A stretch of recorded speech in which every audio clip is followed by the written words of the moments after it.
जय श्री कृष्ण आप सभी को। ये एनसीईआरटी क्लास 9 का जो साइंस का बुक है, first chapter matter in our surrounding, उसके क्वेश्चन आंसर्स को इस वीडियो में हम करने वाले हैं। तो पहला क्वेश्चन उसमें बोल रहा है convert the following temperatures to the Celsius scale.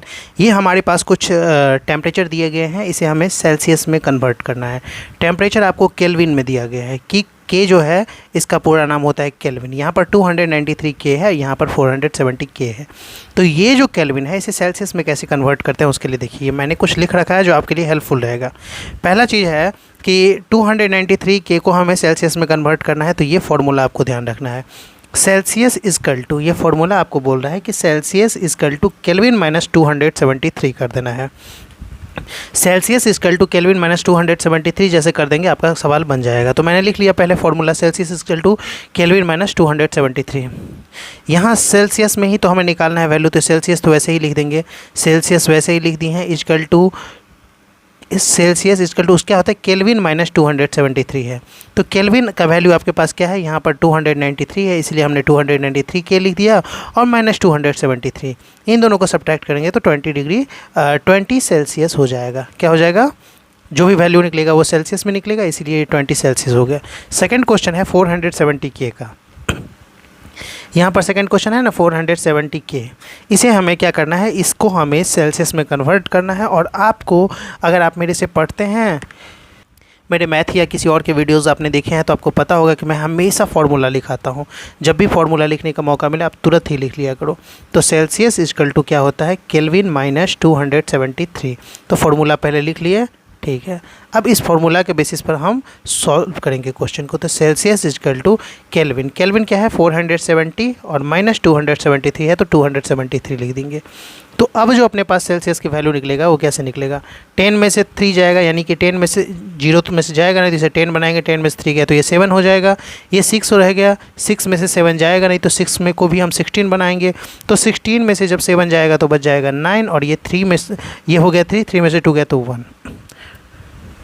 अब अपने पास सेल्सियस 197 निकला है, तो ये इसका आंसर हो जाएगा। अब सेकंड नंबर क्वेश्चन देखिए बुक में, सेकंड नंबर क्वेश्चन बोल रहा है convert the following temperature to the kelvin scale.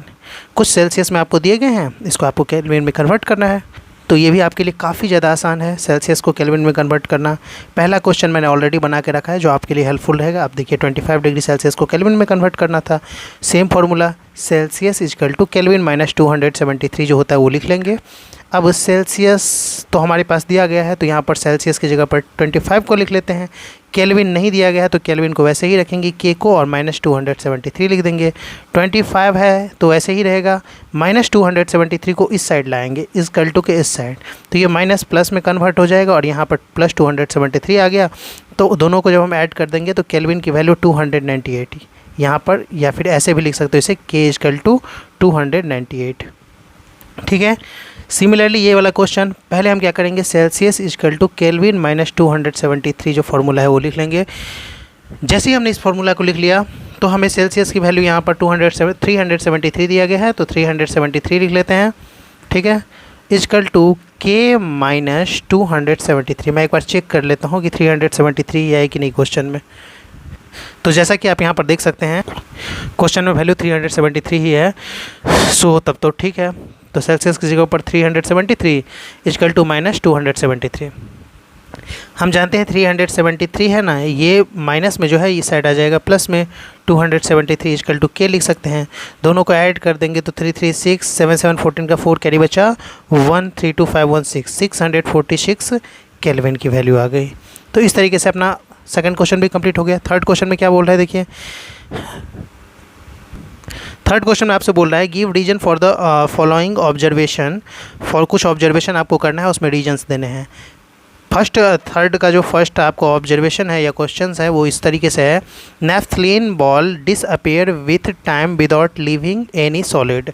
Naphthalene ball जो होता है टाइम के साथ डिसअपेयर हो जाता है, ख़त्म हो जाता है, और विदाउट लीविंग एनी सॉलिड, और उसके पास उसमें कोई भी सॉलिड नहीं बचता है। इंपॉर्टेंट ये है कि नेफ्थलीन बॉल होता क्या है, तो देखिए नेफ्थलीन बॉल फिनाइल की जो सफ़ेद टाइप की गोली होती है, इतनी मतलब थोड़ा तो इतनी ही बड़ी बड़ी आपको देखने को मिलेगी फिनाइल की गोली, तो वो सफ़ेद एकदम होती है, तो उसे ही नेफ्थलीन बॉल बोलते हैं, ठीक है।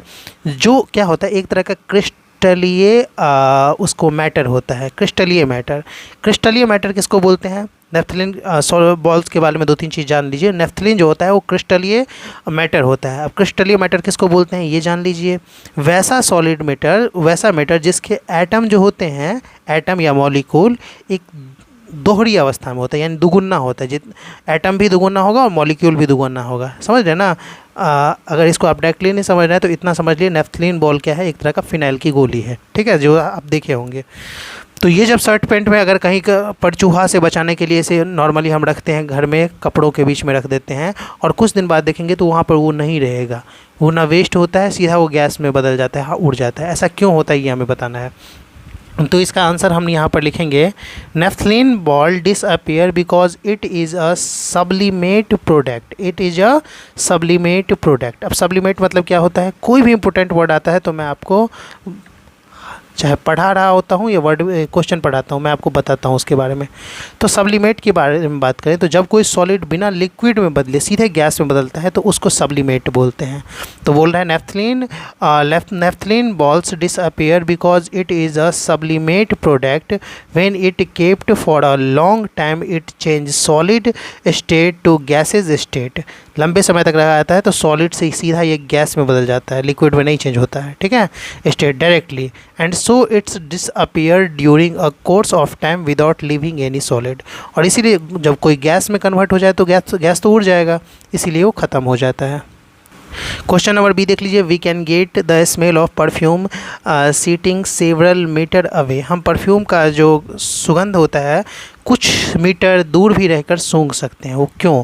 इसका रीजन हमें देना है। तो यहाँ पर देखिए इसका आंसर जो हो जाएगा 3 का, वो हो जाएगा perfume has high degree of vaporization so it diffuse in air easily, that's why we can smell perfume sitting several metre away. Perfume has high degree of वेपरेशन।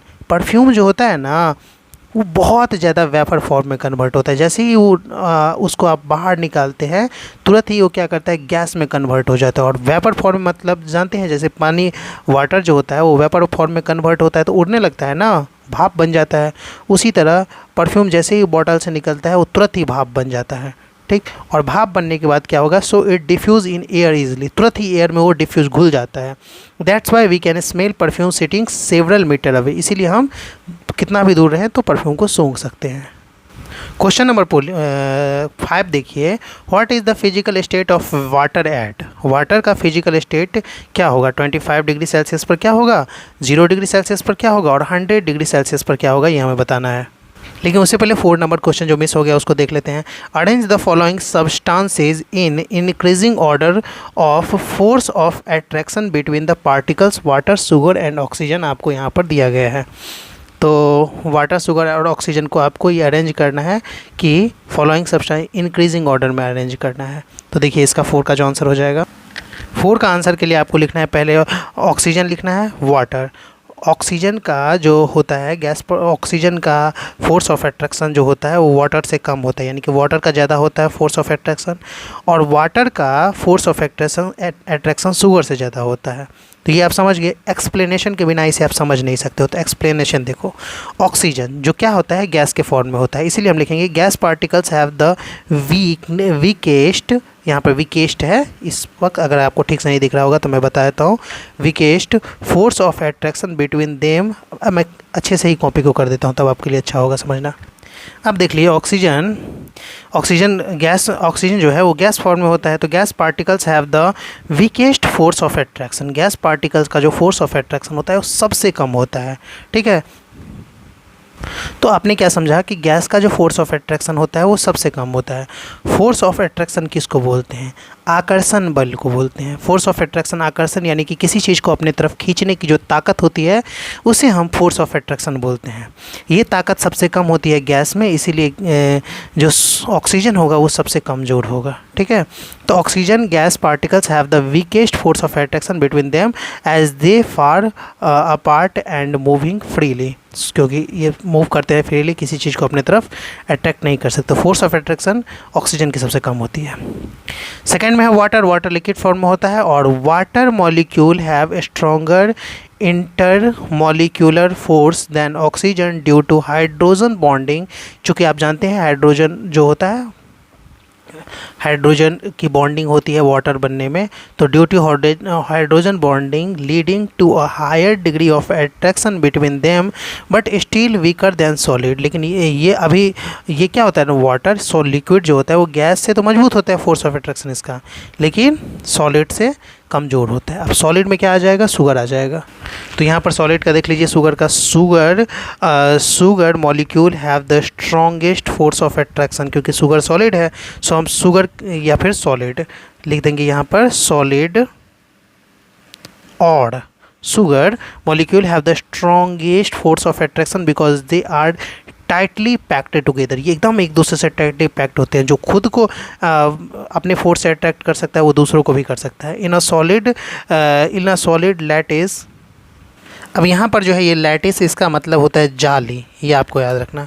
In a solid lattice resulting in the highest level of cohesion. ये जो है cohesion या cohesion बोल सकते हैं इसे, इसका मतलब होता है एकजुटता। क्या होता है, एकजुटता। और ये स्ट्रॉन्ग तरीके से एक दूसरे को पकड़ कर रखते हैं। क्वेश्चन नंबर 5 देख लीजिए, इसमें बोल रहा है what is the physical state of water at 25 degree Celsius, 0 degree Celsius and 100 degree Celsius. तो इसका इजीली आप लिख सकते हैं आंसर। देखिए 25 डिग्री सेल्सियस में वो लिक्विड फॉर्म में होगा, एकदम नॉर्मल लिक्विड फॉर्म में होगा। 0 डिग्री सेल्सियस में वो क्या हो जाएगा, सॉलिड फॉर्म में आ जाएगा। और 100 सॉलिड फॉर्म में यानी कि बर्फ़ बन जाएगा। और 100 डिग्री सेल्सियस में वो liquid and gas both form में रहता है। So we can call it vapour form. हम क्योंकि 100 डिग्री सेल्सियस में वो रहेगा तो वो खौल रहा होगा, वो जल्दी जल्दी भाप में बदल रहा होगा, तो उसमें वाटर भी होते हैं और गैस भी होते हैं, इसीलिए इसे हम वेपर फॉर्म या फिर इसे गैस फॉर्म बोल सकते हैं। चलिए 5 तक की क्वेश्चन इस वीडियो में रखने देते हैं, बाकी क्वेश्चन नेक्स्ट वीडियो में मैं आपको उसका सॉल्यूशन दूंगा। वीडियो अच्छा लगा हो तो लाइक सब्सक्राइब करें।